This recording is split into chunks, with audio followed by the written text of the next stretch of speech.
اے ایمان والو، بے شک تمہاری بیویوں اور تمہاری اولاد میں سے کچھ تمہارے دشمن ہیں، سو ان سے ہوشیار رہو۔ اب بیوی بچے بھی کسی کے دشمن ہو سکتے ہیں، قرآن بیان کر رہا ہے تو ہوں گے۔ اس پر مفسرین کرام نے لکھا ہے،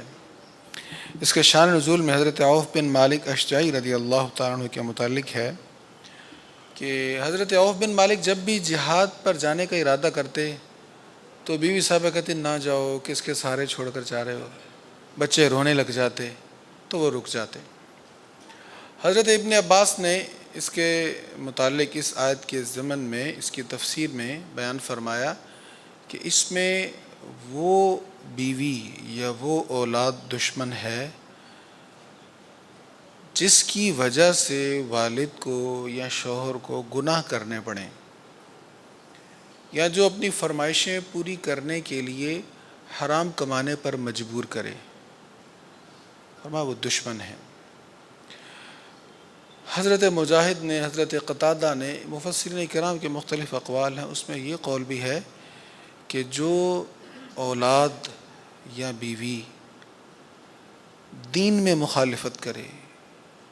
دین پر عمل کرنے میں مخالفت کرے، وہ بھی دشمن ہے۔ ہمارے ہاں ہوتا ہے ایسا، کچھ لوگ اپنے والدین کے اتنے فرما بردار نہیں ہوتے، اپنی والدہ کے اتنے فرما بردار نہیں ہوتے جتنے زیادہ اپنے بچوں کی والدہ کے فرما بردار ہو جاتے ہیں، یہاں تک کہ ان کی ماں کو کہنا پڑتا ہے کہ اس نے تو اسی کو ماں بنا لیا ہے۔ عام سننے میں ملتا ہے ایسا۔ تو اس طرح کے جب معاملات ہوتے ہیں تو شرعی احکام پس پشت ڈالنا عام سا معاملہ لگتا ہے، تو فرمایا جس کی وجہ سے تمہارے ساتھ ایسا معاملہ ہو وہ دشمن ہے۔ جہاں پر قرآن کریم نے اور حضور علیہ الصلوۃ والتسلیم کی احادیث نے والدین کے، ازواج کے، بیٹوں کے، بھائیوں کے حقوق پورے کرنے کا حکم دیا، وہاں پر یہ اصول بھی دیا ہے کہ سب کے حقوق پورے کرو، سب کو خوش رکھو، سب کی خدمت کرو، لیکن اللہ اور اس کے رسول کے حکم کے خلاف جو آ جائے تو اب اس کے حقوق نہیں چلیں گے، اب اللہ اور اس کے رسول کا حکم جو ہے وہ سپریم ہے۔ آگے پھر ارشاد ہوا انما اموالکم و اولادکم فتنہ،